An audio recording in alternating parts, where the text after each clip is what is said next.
Donald Glover as Mr.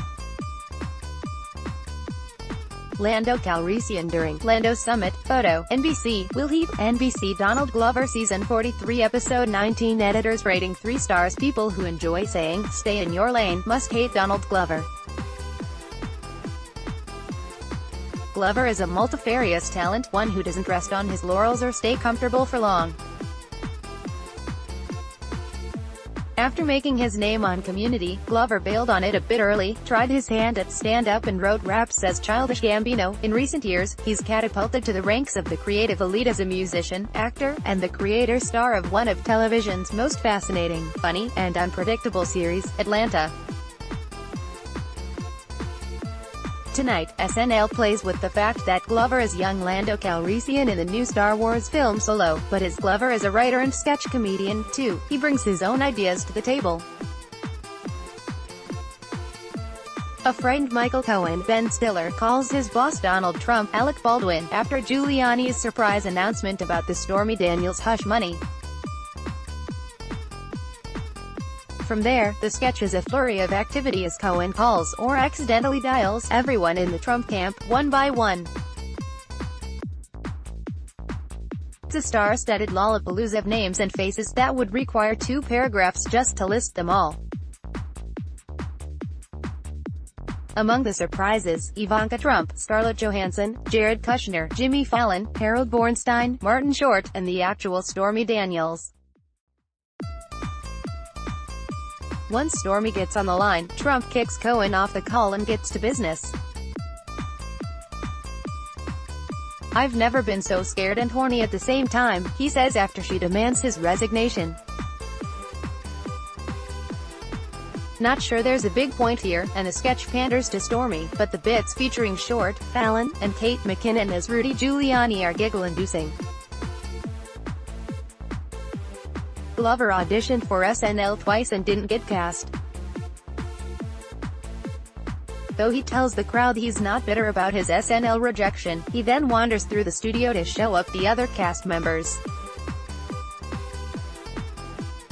While Mooney did some kind of skateboard trick during his audition, so Glover grabs Mooney's board and falls flat on his back. He drinks some weird punch Kenan Thompson is brewing up, and then he throws up while trying to play clarinet. There are 2 competing ideas here, that Glover wants to top the current SNL crop to salve his old wounds, and that he really can do anything. If the monologue focused on one, it could really be great. As it is, it's a muddle.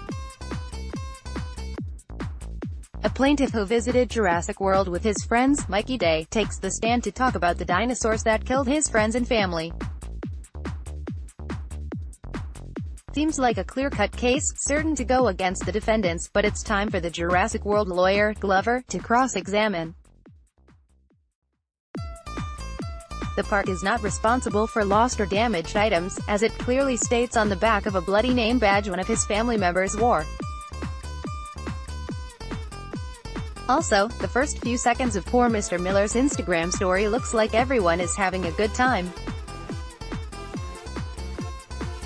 The last few seconds unfortunately reveal a deadly dinosaur attack. When the lawyer finally feels the tide is turning against him, he tries to adjourn the court on his own.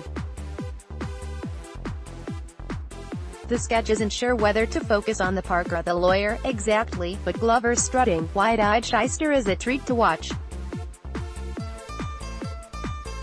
This parody of Amigos video finds Quavo, Offset, and Takeoff, Glover, Chris Redd, and Thompson deep in the club before announcing that they're in therapy with a woman called Angela Cecily Strong.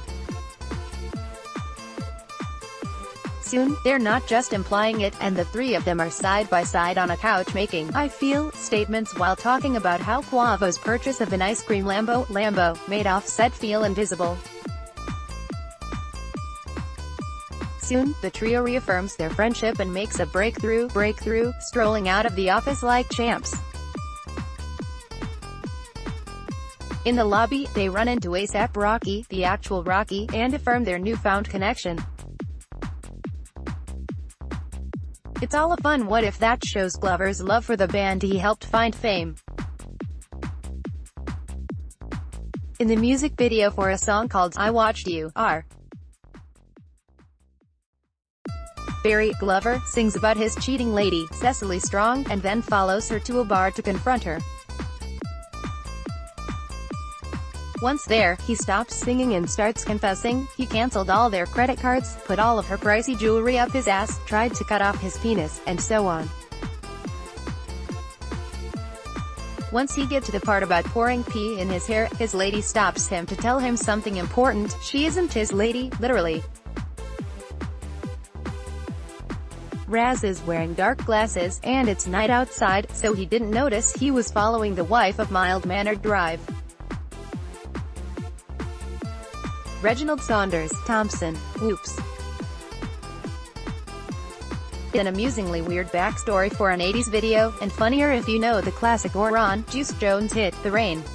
In this take on A Quiet Place, the humans try to remain quiet in order to keep the monsters away, but Kanye seems to be losing his mind in real time online. With bated breath, the crew turns to the guy with the phone, Glover, as Kanye tweets about Trump, wears a MAGA hat, attends Chrissy Teigen's baby shower, and drops a new track that just might say, "Poopity scoop." One by one, the friends get picked off because they can't take all of the insanity in and around E.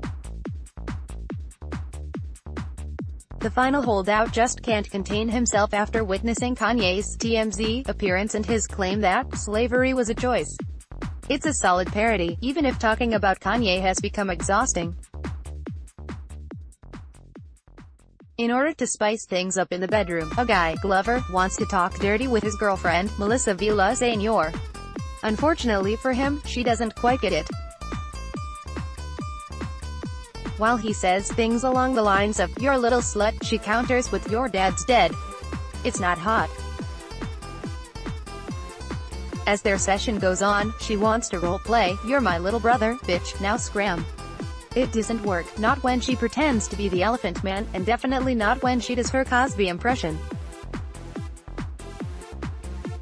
Given that a version of this sketch was done while Aziz Ansari hosted early in 2017, the boldest and weirdest choice might have been an Aziz impression. As it is, it's a funny return to a good premise, and another nice appearance by Villaseñor.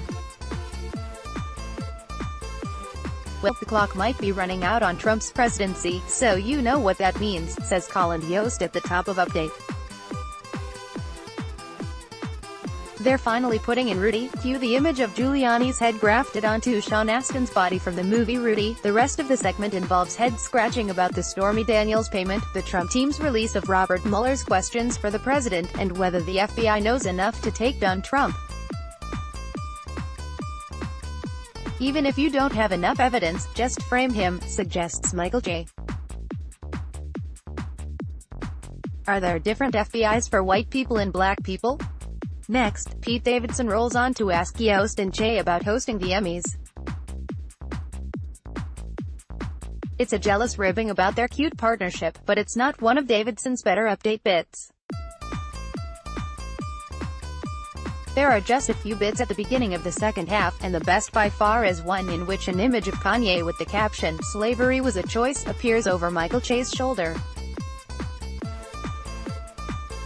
He waits for a beat and then just says, "Pass."